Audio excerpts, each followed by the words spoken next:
Hi friends, हमारे YouTube channel उपकार educare में आप सबका हार्दिक स्वागत है।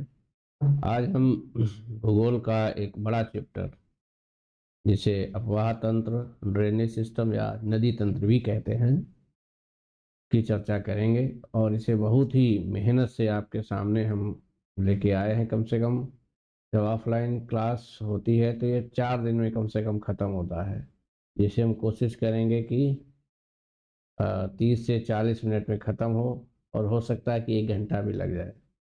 लेकिन बहुत बेसिक और महत्वपूर्ण चैप्टर है। इसे 1 घंटे में हो जाए तो बहुत बड़ी बात मानिए। ऑफलाइन में पूरा 1 हफ्ते लगता है। इसमें जो है पूरा मैप सहित है, पूरे सिंधु नदी तंत्र, गंगा नदी तंत्र और ये ब्रह्मपुत्र नदी तंत्र। इसके बाद दक्षिण भारत की नदियाँ या प्रायद्वीपीय नदियाँ हैं। ये सारी नदियाँ और उनकी सहायक नदियाँ मैप बना करके दर्शाई गई हैं। और मेरा क्लास नोट्स है जो, उसका कंटेंट भी है राइट साइड में जो आप देख रहे हैं, ये चल रहा है। इसको पॉज कर करके आप नोट्स भी बना सकते हैं और उसे पढ़ भी सकते हैं। जो महत्वपूर्ण पॉइंट्स हैं वो अंडरलाइन कर दिए हैं, ये हाइलाइटर से हाईलाइट कर दिए गए हैं ताकि उत्तर प्रदेश पुलिस सिपाही परीक्षा वाले बच्चे स्पीडी रिवीजन कर सकें। ये देखिए पूरा है तो बड़ा, लेकिन आप बहुत ही साइकोलॉजिकली इसको डिजाइन किया है ताकि 1 हफ्ते का कंटेंट बच्चे 1 घंटे में पढ़ लें। बहुत बड़ा और बेसिक चैप्टर है। इसमें बहुत, ये देखिए पूरा। तो चलिए शुरू करते हैं। भारत का नदी तंत्र या अपवाह तंत्र, इसको रोक रोक के आप 2-3 बार सुनेंगे तो याद हो जाएंगे। और बनने वालों के लिए जो हाईलाइट है, ये हाईलाइटर से उतना ही एनफ है। तो तेजी से मैं पढ़ दूंगा जिससे आपको याद करने में थोड़ा मज़ा भी आएगा और सहूलियत रहेगी। चलिए जो है शुरू करते हैं। भारत नदियों का देश है। यहाँ 4,000 से अधिक नदियां हैं। 4,000 से अधिक नदियां हैं, जिन्हें 23 बड़े एवं 200 लघु नदी बेसिनों में विभाजित किया जाता है। नदी बेसिन क्या होता है? रिवर बेसिन का मतलब होता है नदी तंत्र। नदी तंत्र का मतलब है जैसे गंगा नदी तंत्र है, तो इसकी जितनी सहायक हैं, यमुना, यमुना की सहायक चंबल, चंबल की सहायक बनास, ये सब मिला के गंगा नदी तंत्र बनाएंगी। तो हमारे देश में कितने बड़े नदी तंत्र हैं बच्चों? 23। और 200 छोटे नदी तंत्र हैं। नदी तंत्र, रिवर बेसिन, दोनों एक ही बात है। उत्पत्ति के आधार पर भारत की नदियों का वर्गीकरण मुख्य रूप से 2 वर्गों में किया जाता है: हिमालयी नदियां और प्रायद्वीपीय नदियां। मतलब हिमालय से उत्पन्न होने वाली नदियां और प्रायद्वीपीय नदियां यानी दक्षिण भारत की नदियां। हिमालय की नदियों की क्या विशेषताएं हैं और प्रायद्वीपीय नदियों की क्या विशेषताएं, इस पे भी सवाल आता है। हिमालय की उत्पत्ति के पूर्व तिब्बत के मानसरोवर झील के पास से निकलने वाली सिंधु सिंधु सतलज, ब्रह्मपुत्र नदी टेथिस भूसन्निधि में गिरती थी।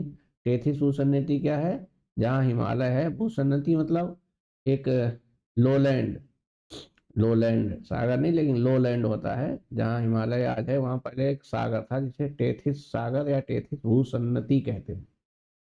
हिमालय की नदियां पूर्ववर्ती नदियों के उदाहरण है। बहुत टेक्निकल टर्म है, भूगोल में बहुत पूछा जाता है कौन सी नदी पूर्ववर्ती है, कौन सी नहीं है। अभी बताते ही क्या होता है। एवं हिमालय के उत्थान के क्रम में निरंतर अपरदन कार्य करती हैं। यह अभी भी युवावस्था में है तथा महाखड्डों या गार्ज का निर्माण करती हैं। क्योंकि इन नदियों को वर्षा जल के अतिरिक्त हिम के पिघलने से भी जल मिल जाता है, अतः ये सदा नीरा कहलाती है। मैदानी भागों में ढाल की न्यूनता के कारण ये विसर्पों का निर्माण करती हैं तथा उपजाऊ जड़ों अवसादों का निक्षेपण भी करती हैं। हिमालय की नदियों को 3 मुख्य नदी तंत्रों में विभाजित किया जाता है: सिंधु नदी तंत्र, गंगा नदी तंत्र तथा ब्रह्मपुत्र नदी तंत्र। आइए जो टेक्निकल टर्म थे थोड़ा एक्सप्लेन कर दें। हिमालयी जो नदियां हैं उनकी विशेषताएं क्या है? ये पूर्ववर्ती नदियों का उदाहरण एक बात, यह युवावस्था में है दूसरी बात, यह गार्ज का निर्माण करती तीसरी बात, यह सदा नीरा है ये चौथी बात, ये विसर्पों का निर्माण करती हैं पांचवी बात, और ये उपजाऊ जलोढ़ अवसादों का निक्षेपण करती हैं छठी बात। यानी हिमालयी नदियों की 6 विशेषताएं हैं। पहली विशेषता क्या है कि यह पूर्ववर्ती नदियों का उदाहरण है। इसका मतलब होता है सामान्यतः नदी किसी ऊंचे जगह से, चाहे ये हो, और सामान्यतः जो नदी किसी अपलैंड से इस टाइप के हो, ऊंची जगह से निकल करके और नीचे जगह बहती है, चाहे ऐसे हो, और ऊंची जगह से बहती है। यानी सीधी सी बात है, कोई नदी पठार या पहाड़ से निकलती है, लेकिन जब नदी पहले से बह रही है और यहाँ पे हिमालय कोई पहाड़ पर्वत बन रहा है, तो नदी क्या करती है, इसको काट के बहती रहती है। ये पर्वत पठार ऊपर उठता रहता है, ये काटती रहती है। यानी उस पठार या पर्वत के अस्तित्व से पहले नदी का अस्तित्व था। ऐसी नदियों को पूर्ववर्ती नदी कहा जाता है। हिमालय से निकलने वाली सारी नदियां पूर्ववर्ती नदियों के उदाहरण है। तभी सवाल आए कि पूर्ववर्ती नदी कौन सी है, विकल्प है गंगा, यमुना, सिंधु तथा कावेरी। मतलब यह है कि पूर्ववर्ती नदियों का उदाहरण है तो हिमालय वाली नदियां, पूर्ववर्ती नदियों का उदाहरण नहीं है तो दक्षिण वाली टिक कर देना। जैसे पूर्ववर्ती नदी का उदाहरण नहीं है, उसमें गंगा है, यमुना है, सतलज है और एक है कावेरी, तो कावेरी उत्तर हो जाएगा। समझ रहे हैं?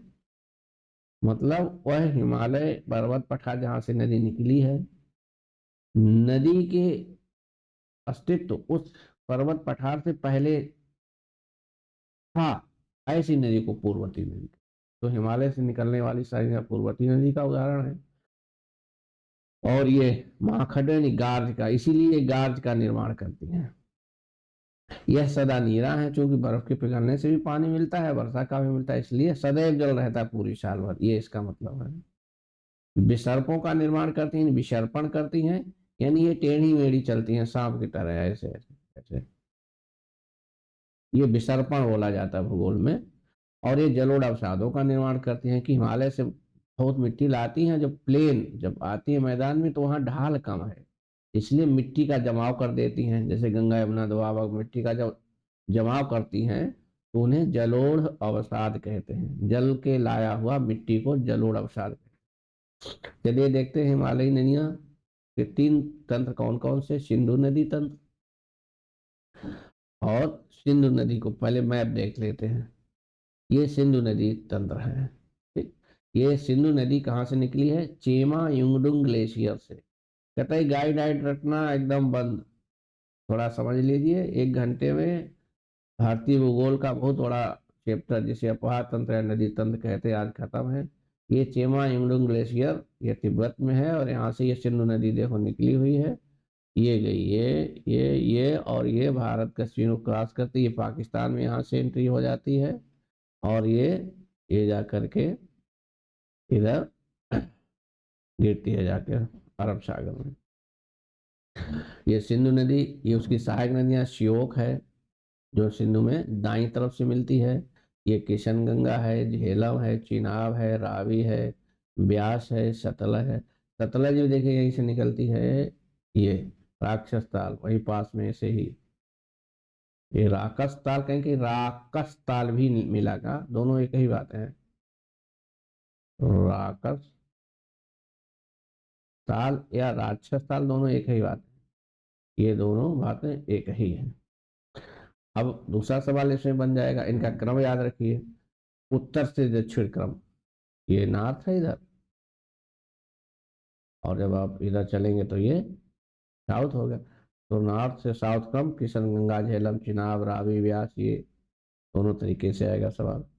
फिर ये देखिए झेलम का अगर पूछ ले, झेलम का उद्गम स्थल तो शेषनाग झील बेरीनाग झरने के पास जम्मू कश्मीर में है। चिनाब का उद्गम बारालाचाला दर्रा हिमाचल प्रदेश। रावी नदी का उद्गम रोहतांग दर्रा हिमाचल प्रदेश के निकट। ब्यास का उद्गम रोहतांग दर्रा हिमाचल प्रदेश में। सतलज का उद्गम राक्षस ताल किशन। गंगा का उद्गम कृष्णसार झील जम्मू कश्मीर में है। तो इन नदियों के अगर पूछे आपसे, ये भी आप कर सकते हो।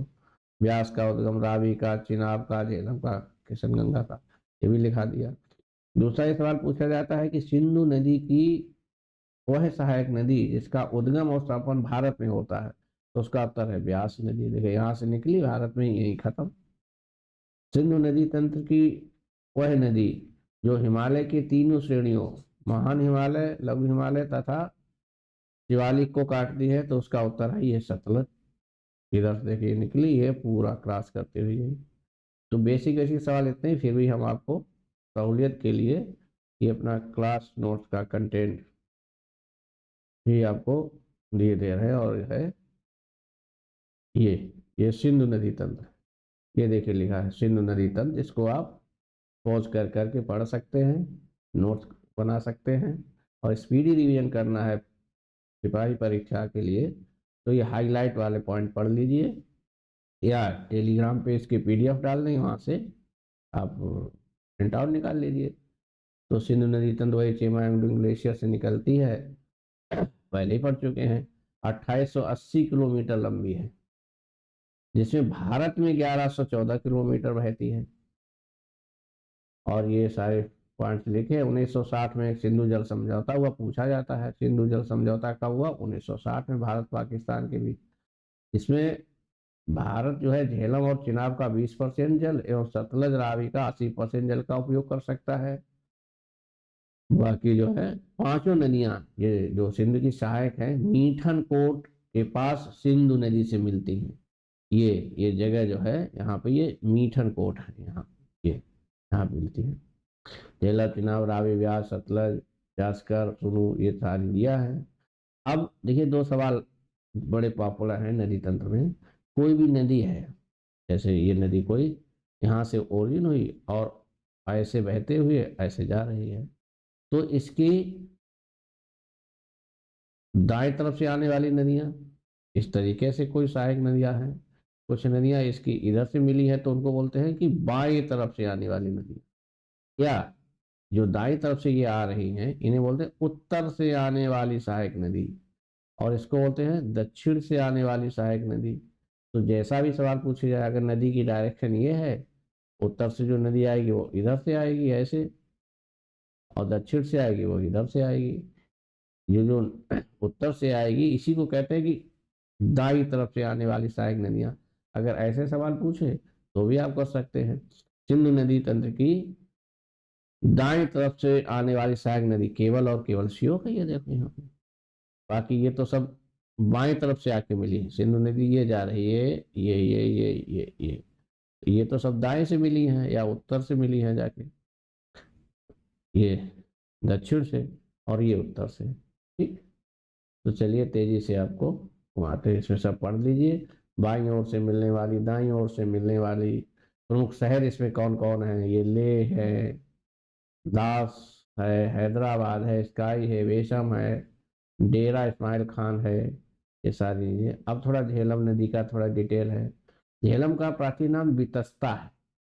झेलम का प्राचीन नाम पूछा जाता है, इतिहास का पार्ट है, ध्यान देना, इंपॉर्टेंट है।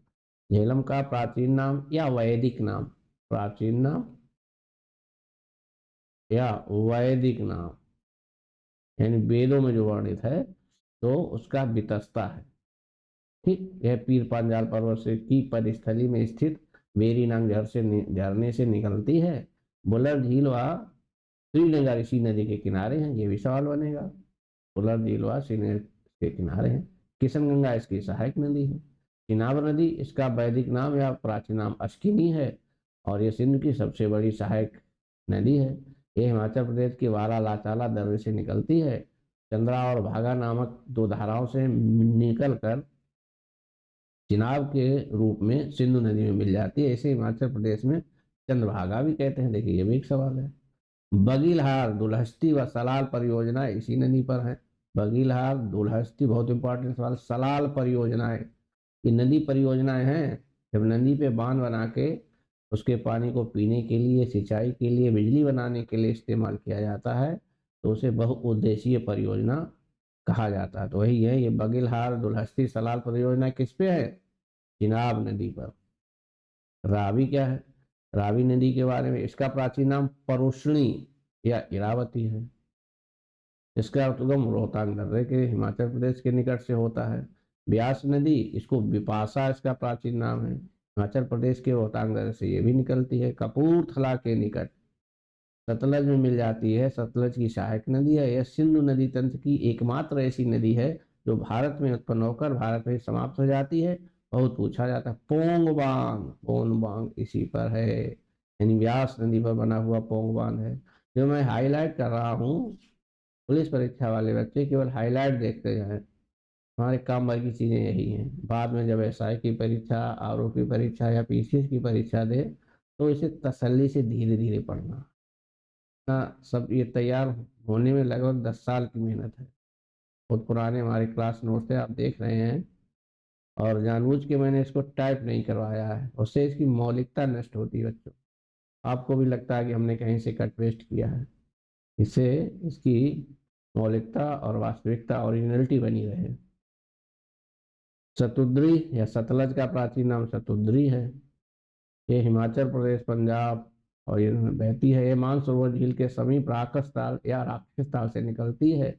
यह एक पूर्ववर्ती नदी की उदाहरण है, जो अभी अभी हमने जिक्र किया था ऊपर, वही ये पूर्ववर्ती नदी है, जो बृहत हिमालय, लघु हिमालय तथा शिवालिक पर्वत श्रृंखलाओं को काटती है। भाखड़ा नांगलबान तथा नाथपा झाकरी परियोजना इसी नदी पर है।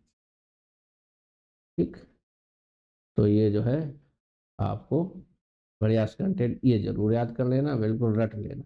ये जितना मैं बॉक्स बनाए दे रहा हूँ, ये आपको रट लेना है। वनडे परीक्षार्थी सिविल वाले ये कंटेंट भी तसल्ली से पढ़े, आरओ वाले, पीसीएस वाले लोग इस कंटेंट को line to line, word to word तसल्ली से पढ़े या नोट्स निकाल लें।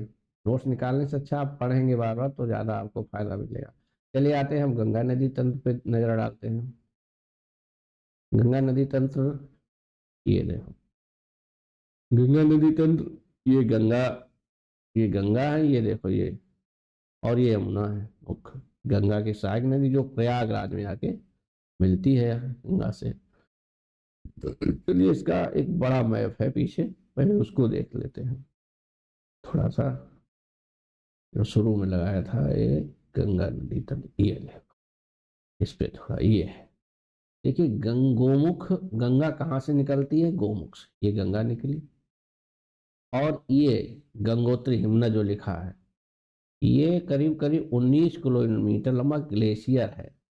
यहाँ पे बड़ा कंट्राडिक्टरी क्वेश्चन ये आता है कि गंगा का उद्गम गोमुख है या गंगोत्री है। दोनों एक ही विकल्प सवाल में नहीं रखने चाहिए मेरी समझ में। या तो गोमुख हो या गंगोत्री हो। यदि दोनों एक ही विकल्प हो तो आप गोमुख ही करें। एक्चुअली गोमुख एक पॉइंट है जहां से गंगा निकली है, और गंगोत्री 19 किलोमीटर लंबा एक ग्लेशियर है जिसमें से पानी रिसता रहता धीरे धीरे, और ये भागीरथी नामक नदी यहाँ से निकलती है। तो पूरे 19 किलोमीटर में गंगा का पानी कहाँ से आता पता नहीं, तो गंगोत्री हिमनद ही वो है उद्गम। लेकिन एक टर्मिनल पॉइंट अगर माना जाए तो गोमुख ही है टेक्निकली। इधर से ये चौड़ीवाड़ी ग्लेशियर से मंदाकिनी निकलती है, ये जो है ये आती है यहाँ। और ये सतोपथ हिमानी ग्लेशियर है, यहाँ से ये अलकनंदा निकलती है। अलकनंदा और मंदाकिनी रुद्रप्रयाग में मिलती है, ये रुद्रप्रयाग है। ये रुद्रप्रयाग से ये अलकनंदा आगे आती है, यहाँ पे इसका नाम अलकनंदा है। देवप्रयाग में भागीरथी और अलकनंदा के मिलने से ये गंगा बनती है। ठीक, ये रुद्रप्रयाग, देवप्रयाग, और ये रामगंगा है जो कन्नौज जिले में आकर गंगा नदी में मिलती है, और आगे चल करके ये प्रयागराज। प्रयाग का मतलब होता है जहां नदियां मिले। तो देखिए ये रुद्रप्रयाग, देवप्रयाग, और ये प्रयागों का राजा, क्योंकि यहाँ कहा जाता है कि सरस्वती नाम से एक अदृश्य नदी भी मिलती है। ठीक, तो ये देवप्रयाग, भागीरथी और अलकनंदा मिलती, बहुत पूछा जाता है, कैसे याद रखेंगे? बी ए की डिग्री भागीरथी, अलकनंदा, देवप्रयाग मिलती। तो बीए की डिग्री ऐसे याद कर सकते हैं। अलकनंदा और मंदाकिनी, ये अलकनंदा और मंदाकिनी कहाँ मिलती है? रुद्रप्रयाग। सवाल बहुत पूछा जाता है, तो ये कोड आप याद कर ले। राम, रुद्रप्रयाग, अलकनंदा, मंदाकिनी। तो राम का मतलब ये अलकनंदा वाला, मंदाकिनी अलकनंदा, रुद्रप्रयाग मिलती है। राम कोट से याद रखिए, इसको बीए की डिग्री से याद रखिए, ऐसे आप याद कर सकते हैं। इधर ये यमुना जी निकलती हैं। यमुनेत्री ग्लेशियर है जो बंदर पूछ पहाड़ी है, यहाँ से यमुना है, यमुनोत्री, वहां से यमुना निकली। और फिर ये देखिए आगे, बहुत अच्छा मैप है, बड़ी मेहनत से तैयार हुआ है, इसको बहुत कायदे से देखें। ये चंबल नदी है जो जमुना की मुख्य सहायक नदी है। कोटा शहर इसी पे बसा है। और चंबल की सहायक ये है बनास, चंबल की सहायक है सिंध, चंबल की सहायक है काली। फिर ये पार्वती जो यमुना की सहायक है, ये बेतवा यमुना की सहायक है, केन यमुना की सहायक है। और ये जो है यमुना नदी प्रयागराज या इलाहाबाद में गंगा से मिलती है, और फिर ये गंगा के रूप में आगे बढ़ती है। इधर ये गोमती नदी जो पीलीभीत के फुलहर झील से, पीलीभीत जनपद की, पीलीभीत जनपद के माधव टांडा तहसील से निकलती है। और ये लखनऊ शहर इसी पे बसा है। लखनऊ शहर गोमती नदी के किनारे ही बसा है। और ये आगे जाकर के गंगा जी में मिल जाती है। इधर ये शारदा नदी जिसका घाघरा, सरयू, राप्ती इसी को बोलते हैं, ये मिलाम ग्लेशियर से निकलती है और ये गंगा की सहायक नदी है। ये गंडक नदी है जो एवरेस्ट के आसपास से निकलती है और ये भी गंगा की सहायक नदी है। गंगा में, गंगा के बाएं तरफ से, गंगा में बाएं तरफ से आने वाली सहायक नदियां यही घाघरा, गंडक, कोसी, गोमती, रामगंगा बाएं तरफ से गंगा के आ रहे हैं। या बाएं तरफ कह लीजिए, या उत्तर की तरफ से आने वाली, बाएं तरफ या उत्तर से आने वाली, बहुत से समझ सकते हैं, इतना रीडिंग रखिए। भूगोल का मतलब है कक्षा 10 की फिजिक्स, समझे? भूगोल मीन्स 10th लेवल की फिजिक्स है ये। और उसी एकाग्रता से समझेंगे तो कभी नहीं रटना पड़ेगा। ये कोसी है और ये महानंदा जो दार्जिलिंग के आसपास से सिक्किम से निकलती है और गंगा की सहायक नदी है। इधर ये देखो रिहंद नदी, टोंस नदी, दामोदर नदी, ये सब गंगा की सहायक नदी है। सवाल आता है गंगा की अंतिम सहायक नदी, गंगा के दाएं तरफ से आने वाली, जैसे ये गंगा जी आ रही है, ये तो ये नीचे से यानी दाएं तरफ से ये दामोदर है। ठीक, तो ये गंगा नदी तंत्र आपने देख लिया, इसको पहुंच कर करके अच्छे से समझ लें। कोई डाउट हो पूछ ले। मैंने गंगा की सहायक नदियां, ये देखिए रामगंगा है जो गैरसेन नामक पहाड़ी से निकलती है उत्तराखंड में, और यहाँ से सारी डिस्कस की हैं। चलिए इस कंटेंट को कहीं आगे चल के पढ़ देते हैं ताकि आपको नोट्स बनाने की भी झंझट ना रहे। सिंधु नदी तंत्र, गंगा नदी तंत्र, ये आया। ठीक, 2550 किलोमीटर लंबी है इसकी लेंथ। भागीरथी और अलकनंदा नदियों सम्मिलित रूप देवप्रयाग के निकट मिलकर गंगा कहलाती हैं। गंगा नदी का मुख्य स्रोत उत्तराखंड में स्थित गंगोत्री हिमनद है। यह हरिद्वार के निकट मैदानी भाग में प्रवेश करती है। गंगा नदी में दाहिनी ओर से मिलने वाली प्रमुख नदियां हैं यमुना, सोन, टोंस व पुनपुन। गंगा में दाएं तरफ से, जैसे ये गंगा आ रही है, दाया मतलब ये देखो, ये इधर से, गंगा के इधर से मिलने वाली ये। ठीक, दूसरा पॉइंट है गंगा नदी में बाईं ओर से मिलने वाली प्रमुख नदियां हैं रामगंगा, गोमती, घाघरा, गंडक एवं कोसी। ठीक, ये सवाल आया है सीडीएस में अभी 1-2 साल पहले कि गंगा की सहायक नदियां पश्चिम से पूर्व की ओर। तो भैया ये पश्चिम है, पश्चिम से पूरा मतलब ये क्रम पूछ रहा है, ये पूछ रहा है वेस्ट टू ईस्ट, इन नदियों का क्रम। और ये जो लिखा है ये देखिए, ये मिलाप, ये शारदा, घाघरा, सरयू, राप्ती। अयोध्या किसके किनारे है? सरयू के किनारे। सवाल बन सकता है, बहुत महत्वपूर्ण है। एक्चुअली शारदा, घाघरा, सरयू राप्ती ये एक ही नदी के नाम है। ये जब सहायक नदी मिलती है तो ये घाघरा हो गई, फिर जब सरयू मिली तो ये पूरी रिवर ये सरयू हो गई। इस तरीके से ये कोई कंफ्यूजन नहीं है इसमें। चलिए आगे चलते हैं। फरक्का के बाद गंगा नदी बांग्लादेश में प्रवेश करती है। ये भी सवाल आता है कि बांग्लादेश में कहाँ से प्रवेश करती है? फरक्का के पास से। जमुना, जिसे ब्रह्मपुत्र को जमुना नाम से जानते हैं बांग्लादेश में, से मिलकर यह पद्मा के नाम से जानी जाती है। और चांदपुर के पास, ये चांदपुर लिखा है, ये चांदपुर के पास मेघना इससे आकर मिलती है और तत्पश्चात मेघना के नाम से बंगाल की खाड़ी में गिरती है। थोड़ा ना समझ पाए तो ऐसे समझें, गंगा जी जब ये बांग्लादेश में गई उधर से आती है ब्रह्मपुत्र, ठीक। ब्रह्मपुत्र जो है जमुना कहलाती है बांग्लादेश, ये मिलती है। ये ब्रह्मपुत्र थी जो अब जमुना हो गई है बांग्लादेश, ये गंगा है। आ गई ये पद्मा नाम से बढ़ी, अब इसका नाम पद्मा है। पद्मा में जब मेघना मिली आके, ये मेघना मिल गई तो अब ये मेघना नाम से ही बंगाल की खाड़ी में गिरती है। बस ये ध्यान रखना है आपको। यह ब्रह्मपुत्र नदी के लिए भी यही बात है और गंगा नदी के लिए भी यही बात है। चलिए आगे चलते हैं।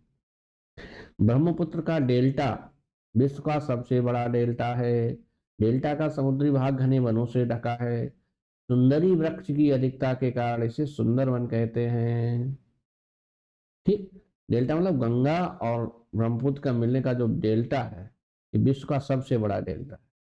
और ये सुंदरवन इसीलिए क्योंकि सुंदरी नामक वृक्ष है जो पानी में सड़ता गलता नहीं। चलिए अब यमुना नदी को थोड़ा सा देख लेते हैं हम।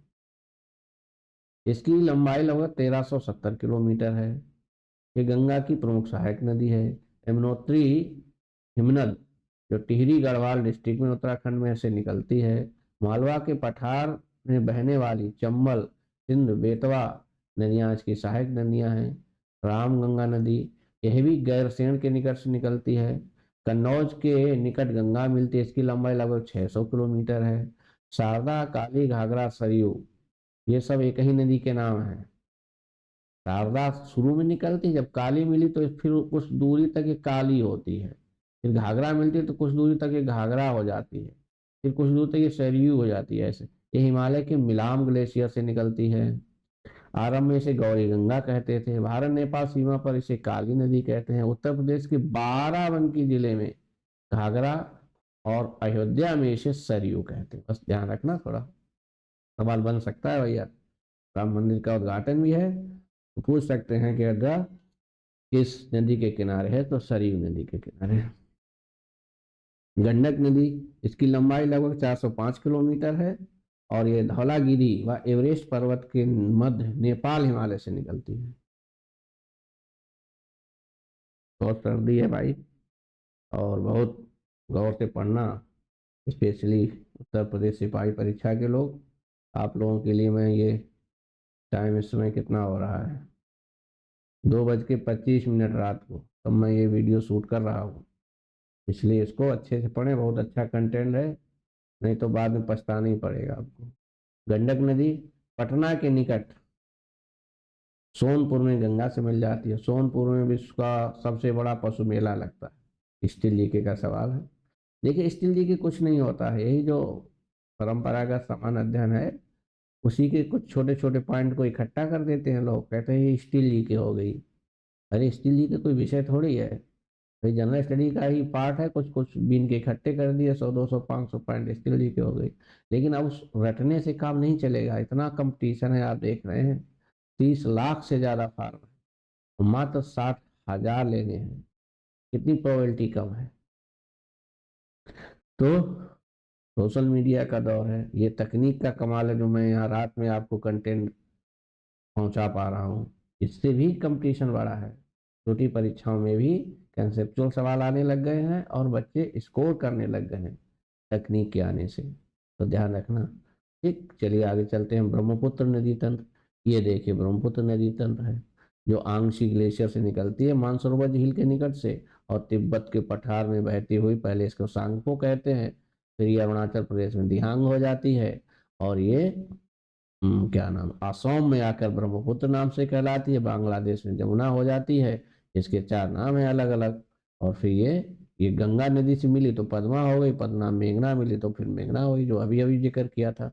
इसके 4 नाम है, ये बहुत पूछे जाते हैं, बनने परीक्षाओं के लिए बहुत इंपॉर्टेंट है। सांगपो तिब्बत में, जमुना बांग्लादेश में, दिहांग अरुणाचल प्रदेश में और ब्रह्मपुत्र असम में। जब ये बांग्लादेश में सॉरी, जब ये तिब्बत के पठार से ऐसे चलती हुई अरुणाचल प्रदेश में एंट्री करती यू पॉइंट, तो लगभग ये 5500 मीटर गहरा गार्ज बनाती है। 5500 मीटर गहरा गार्ज बनाती है। चलिए थोड़ा पढ़ते हैं। इसका उद्गम कैलाश श्रेणी के दक्षिणी मानसरोवर झील के निकट आंगसी ग्लेशियर से हुआ है। लगभग इसकी लंबाई 2900 किलोमीटर है। यह जिसमें यह 1346 किलोमीटर भारत में बहती है। सवाल बनता है यहाँ पे। इसका अपोहा तंत्र 3 देशों, तिब्बत या जिसे चीन कहते हैं, भारत और बांग्लादेश में फैला हुआ है। ये भी सवाल है, ये भी सवाल के रूप में है।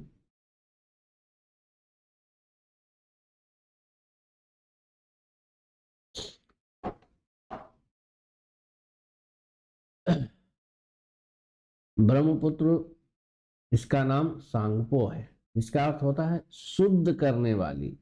ठीक, सांगपो का अर्थ क्या है? शुद्ध करने वाली। नामचा बरवा पर्वत के पूर्वी किनारे के सहारे यह एक तीखा मोड़ लेते हुए दक्षिण पश्चिम दिशा में मुड़ जाती है और 5500 मीटर गहरा गार्ज बनाती है, कैनियन। ये नामचा बरवा पर्वत अरुणाचल प्रदेश जहाँ पे एंट्री करती है ब्रह्मपुत्र नदी, वह जगह का नाम है नामचा बरुआ पर्वत। हिमालय का पार्ट है, वहां से ये यहाँ पे करीब करीब ये एंट्री करती है। हाँ। पासी घाट के निकट सदिया के पास 2 सहायक नदियां दिबांग और लोहित, दिबांग और लोहित के मिलने से इसका नाम ब्रह्मपुत्र पड़ता है। ये भी एक सवाल है।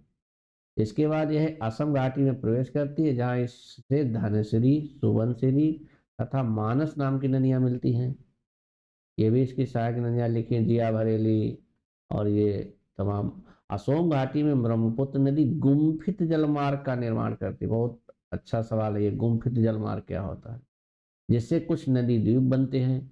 इनमें विश्व का सबसे बड़ा नदी द्वीप माजुली भी शामिल है। पूछा जाता है माजुली नदी द्वीप किस पे है? ब्रह्मपुत्र नदी पे। विश्व का सबसे बड़ा नदी द्वीप है। गारो पहाड़ी से मुड़कर गोलपारा के निकट बांग्लादेश में प्रवेश करते, ये भी सवाल बनता है।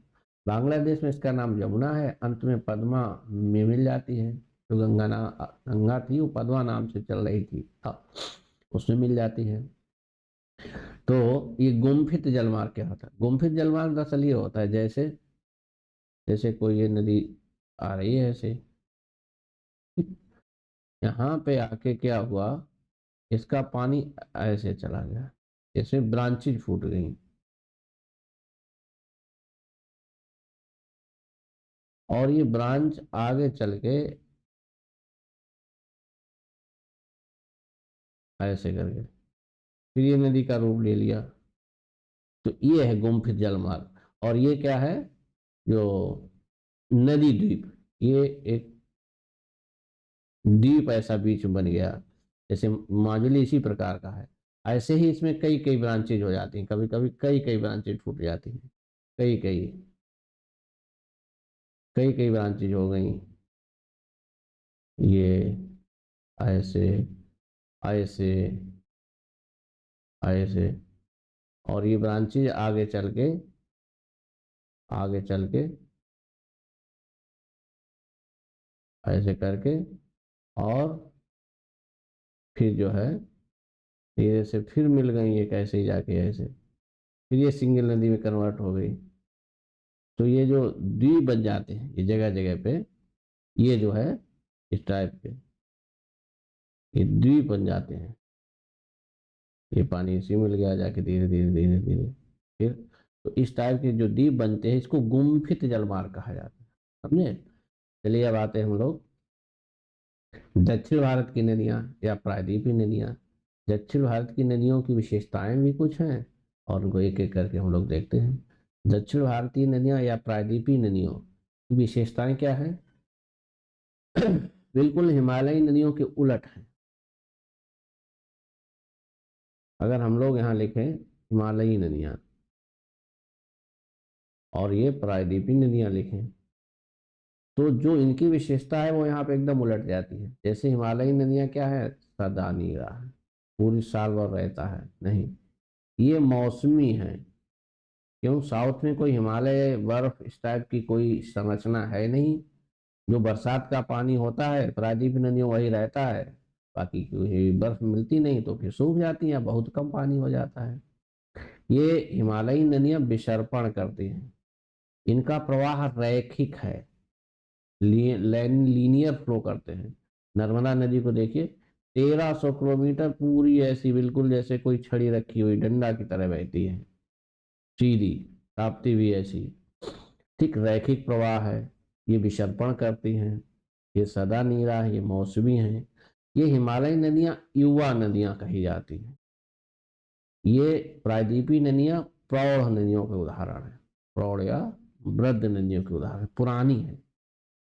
दूसरा पॉइंट था, ये हिमालयी नदियां पूर्ववर्ती नदी हैं और ये पश्चातवर्ती इनको कह सकते हैं।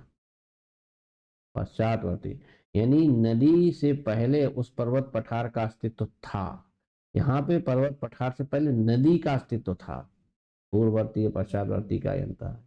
चलिए, दक्षिण भारत की जब नदियां आप पढ़ते हैं तो इसमें सबसे बढ़िया सवाल ये आता है, इन नदियों का लंबाई का क्रम, गोदावरी, कृष्णा, नर्मदा, महानदी, कावेरी, ताप्ती, ताप्ती या तापी, बहुत बहुत इंपॉर्टेंट है। ये गोदावरी सबसे लंबी नदी है प्रायद्वीपीय नदियों में, 1465 kilometre, Krishna 1400 kilometre, Narmada 1312 kilometre, Mahanadi 858 kilometre, Kaveri 765 kilometre और ताप्ती 724 किलोमीटर। बेसिक सवाल यहीं से आए, फिर भी एक बार देख लेते हैं। ये देखिए, गोदावरी नदी है, जिसे दक्षिण की गंगा भी कहते हैं। इसका उद्गम महाराष्ट्र में त्र्यंबक नामक पहाड़ी से होता है।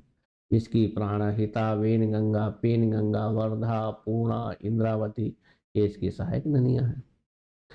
यानी गोदावरी में बाईं ओर से मिलने वाली ये नदी, बाईं ओर से, बाईं या कहेंगे उत्तर की ओर से, उत्तर की ओर से मिलने वाली।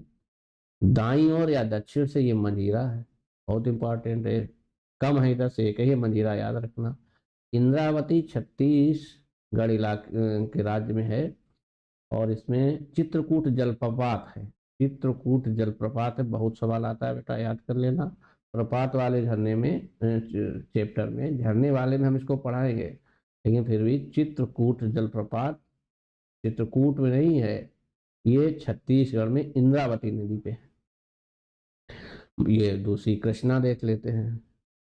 कृष्णा जो है महाराष्ट्र के महाबलेश्वर नामक पहाड़ी से निकलती है और ये भीमा, मूसी, डिंडी इसकी सहायक नदियां हैं जो बाईं ओर या उत्तर की ओर से मिलती हैं। कोयना, पंचगंगा, मालप्रभा, घाटप्रभा, तुंगभद्रा, हंगरी इसकी ऐसी सहायक नदियां हैं जो कृष्णा में दाईं तरफ से मिलती हैं या दक्षिण की तरफ से मिलती हैं।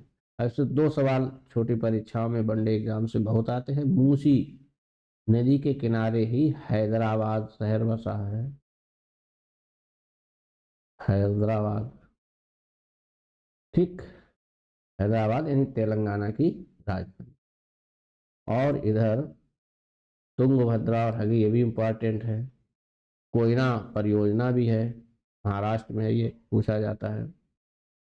चलिए देखते हैं कावेरी नदी।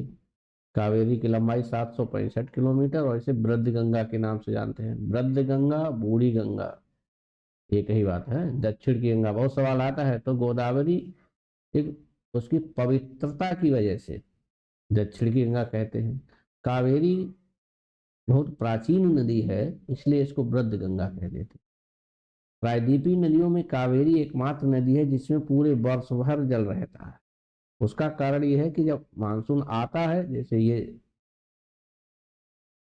इधर कावेरी केरल वगैरह में, इधर तमिलनाडु में है इसका ये, तो जब मानसून आता है तो भी बारिश करता है, आता हुआ मानसून भी बारिश करता है, और लौटता हुआ मानसून बंगाल की खाड़ी से जब पानी लेके आता है ऐसे लौटता है ये मानसून, तब भी बारिश होती है। तो ध्यान रखता, प्रायद्वीपीय नदियों में कावेरी एकमात्र नदी है जिसमें वर्ष भर जल रहता है। आता हुआ मानसून और लौटता मानसून दोनों बारिश का। और ये महानदी है। महानदी का उद्गम छत्तीसगढ़ में सिंघावा नामक पहाड़ी से होती है। शिवनाथ, हंसदेव, मंड, डूब इसकी सहायक नदियां हैं जो बाएं तरफ से या उत्तर से मिलती हैं। जोंक और तेल दाएं तरफ से मिलने वाली सहायक नदियां हैं। ये प्रायद्वीपीय नदियां हैं। चलिए फिर भी इसको इतना हो सकता है मैं आपको ये पढ़े दे रहा हूँ। बहुत पुराने नोट्स हैं हमारे, लेकिन जितना समझ सके हाईलाइट कर दिया हमने। हिमालयी नदियाँ की अपेक्षा ये छोटी होती है, हाँ, क्योंकि इन्हें बहुत ग्लेशियर नहीं मिलता है पानी, और ये बहुत सख्त चट्टान है। दक्षिण भारत का ये पठार लावा से बहुत सख्त है, इसलिए ये तो ना तो विसर्पण कर पाती है, ना ही ये बहुत मिट्टी ला पाती है, जलोढ़ भी नहीं ला पाती है। छोटी है, वर्षा कम होती है, हिमालयी नदियों की तुलना में अधिक पुरानी है, प्रौढ़ावस्था को प्राप्त कर लिया। इसमें ढाल बहुत स्लो है। ठीक, ये मौसमी है, ये सब हम बात कर चुके हैं। रैखिक फ्लो है, लीनियर है, विसर्पण नहीं करती है या कम करती है। ये नदियां दो भागों में विभाजित है। फिर देखिए दो वर्गीकरण है, बंगाल की खाड़ी में गिरने वाली और अरब सागर में गिरने वाली। पहले हम अरब सागर में गिरने वाली नदियों को तो पढ़ लेते हैं। इनमें बड़ा नाम नर्मदा का है। ये मैकाल पर्वत की अमरकंटक चोटी थी, अमरकंटक लिखा है, अमरकंटक चोटी से निकलती है। की लंबाई 1312 किलोमीटर है। इसका ड्रेनेज एरिया ये है, लिखा है, बहुत काम का नहीं है। हाँ, ये अच्छा सवाल है, थोड़ा पीसीएस वाले परीक्षार्थियों के लिए जो सिविल की तैयारी करें उनके लिए महत्वपूर्ण है। नर्मदा नदी का जो है 87% एमपी में बहाव है, ड्रेनेज का लेंथ 11.5% गुजरात में है और 1.5% महाराष्ट्र में। सबसे ज्यादा कहाँ इसका फ्लो है? एमपी में, ध्यान रखना ये।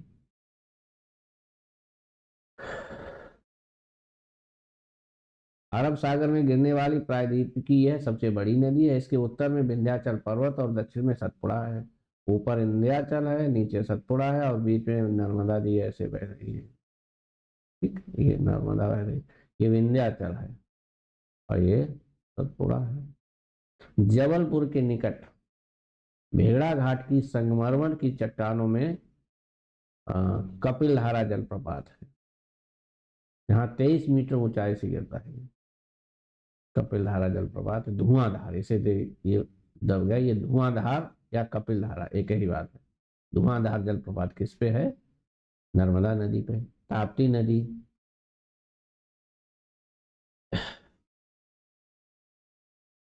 उद्गम मुल्ताई नामक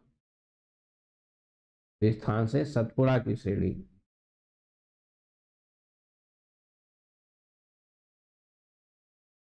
मुल्ताई नामक स्थान से सतपुड़ा श्रेणी में महादेव की पहाड़ी से निकलती है और ये खम्बात की खाड़ी में गिरती है। लंबाई 724 है। सबसे ज्यादा इसका जो अपवाह क्षेत्र है वो महाराष्ट्र में 79%, एमपी में 15%, गुजरात में 6%। अब देखिए इस नदी से रिलेटेड कुछ फैक्ट्स। यह सतपुड़ा तथा अजंता पर्वत श्रेणियों की भ्रंश घाटी में बहती है। पूर्णा इसकी सहायक नदी है। सूरत नगर इसी पे किनारे बसा है, ताप्ती पे, मुहाने पे। काकड़ा पाड़ा था उकाई जल विद्युत परियोजना इसी में बनी है। देखिए किसी पे नदी पे सवाल क्या आता है, उसका उद्गम आएगा,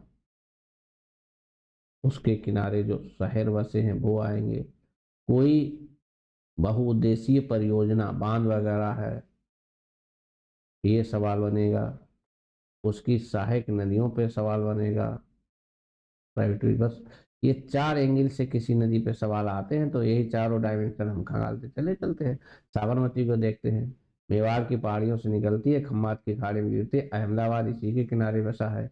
माही नदी ये धार डिस्ट्रिक्ट एमपी में निकलती है विंध्याचल पर्वत से। सोम और जाखिम इसकी सहायक नदियां हैं, सोम और जाखिम इसकी सहायक नदियां हैं। अब ये महानदी, यह कोयल वासंग नदियों के संगम से मिलकर छत्तीसगढ़ के रायपुर जिले में सिंघावा नामक पहाड़ी से निकलती है और ये शिवनाथ, हंसदेव, मंडडूब इसकी सहायक नदियां हैं। तेल, जोंक, हीराकुंड और टिकरापाड़ा बांध इसी नदी पर है। सवाल है ये बहुउद्देशीय परियोजना। गोदावरी नदी प्रायद्वीपीय भारत की सबसे बड़ी नदी, महाराष्ट्र में 44%, और आंध्र प्रदेश में 23%, मध्य प्रदेश में 20%। उद्गम क्या है, नासिक के निकट त्र्यंबक की पहाड़ी से। ये सहायक नदियाँ मंजरा वगैरह हम लोग देख ही चुके हैं। कृष्णा को देख लेते हैं, लंबाई पता ही है। दक्षिण भारत की दूसरी सबसे बड़ी नदी है, महाबलेश्वर के निकट से निकलती है, महाराष्ट्र में 27%, कर्नाटक में 44%। जो सबसे ज्यादा वाला ये आता है सवाल अक्सर, किसी नदी का अफवाह किस राज्य में मैक्सिमम, ये सवाल पूछा जाता है। सहायक नदियां दी हुई हैं। कावेरी को देखते हैं, ये इसका उद्गम है, और केरल में 3%, कर्नाटक में 41%, तमिलनाडु में 56%। सहायक नदियां दी हुई हैं। आइए, होगेनेकल तथा शिव समुद्रम जलप्रपात इसी पे है। Rice bowl of South India इसके ड्रेनेज एरिया को कहा जाता है, चावल का कटोरा। प्रायद्वीपीय नदियों में कावेरी ही एकमात्र नदी है जिसमें वर्ष भर जल बना रहता है। पहला दक्षिण पश्चिम जो मानसून आता है, फिर उत्तर पूर्वी मानसून यानी लौटता मानसून। कृष्णा राज सागर तथा मेटूर बांध इसी पे है, यह ध्यान देने वाली बात है। ठीक। अब ये छोटी छोटी नदियां हैं, पेन्नार है, इसका उद्गम कर्नाटक कोलार जिले में होता है। कृष्णा कावेरी के बीच में है, पूछा गया है सवाल एक बार, कृष्णा और कावेरी के बीच में है इसका उद्गम। ठीक। वैगई नदी के केवल समर पहाड़ी से, मदुरई जिले से, तमिलनाडु के। हगरी नदी कृष्णा की सहायक नदी है, पूछा गया है। हगरी किसकी सहायक है? कृष्णा की। ताम्रपर्णी, ये भी कभी कभी पूछा गया है, तो ये थोड़ा सा देख लीजिए। लास्ट में हमने ये टेबल बना दी है, इसमें ये देखिए, ये नदी है और ये उद्गम है। कोशिश की है हमारे पूरे भारत की, फिर भी इम्पोर्टेंट इम्पोर्टेंट जो हम लोग पढ़ चुके हैं, फिर भी एक नज़र इस पर आप डाल लीजिएगा। आपकी सहूलियत के लिए हमने ये नोट्स भी बना दिया है। ये केन नदी समना डिस्ट्रिक्ट एमपी से, चंबल जाना पाव पहाड़ी से। तो ये नदी वाला चैप्टर, महत्वपूर्ण चैप्टर समाप्त हुआ, और हमने बहुत कम समय में इसको शूट करने की कोशिश की है। इसको बनाने में बड़ा समय लगा, लेकिन बड़ा अच्छा लग रहा है देखने में भी। आप लोगों को भी पसंद आएगा। और बहुत समय बनाया है, बहुत मल्टी पर्पज है ये। सिविल वाले बच्चे इसको तसल्ली से धीरे धीरे पढ़ेंगे, वनडे वाले तेजी से जो हाईलाइट अंडरलाइन उसको देख लें, मैप को देख लेंगे। मैप देखने से जीवंत हो जाएगा, मैप आपके दिमाग में छप जाएगा, तो प्रीलिम्स की परीक्षा में भी लिखेंगे, मेंस में भी आपके काम आएगा। और ये सारी परीक्षाओं के लिए महत्वपूर्ण है। तो यहीं पर रुकते हैं आज, और अगला वीडियो भारत का भूगोल के सारे वीडियो आपको एक दिन के अंतर्गत। कल आपको सारे मैप, इंडियन ज्योग्राफी आपकी खत्म। कोशिश है कि पूरा इंडियन ज्योग्राफी पढ़ने में आपको ज़्यादा से ज़्यादा 2 घंटे लगे। 2 घंटे में पूरा इंडियन ज्योग्राफी की, भारत के भूगोल की मैपिंग खत्म। भारत का भूगोल की मैपिंग खत्म। उसके बाद 2 ही घंटे और देंगे हम, 2 या 1 घंटे में वर्ल्ड ज्योग्राफी, विश्व का भूगोल, विश्व भूगोल मैपिंग के थ्रू। और आपने बहुत बड़े बड़े चैनल खरीदे होंगे, कोर्सेज, देखना इस तरीके से पढ़ाते हैं आपको। तो अब यहीं रुकते हैं, और बाकी मिलते हैं कल।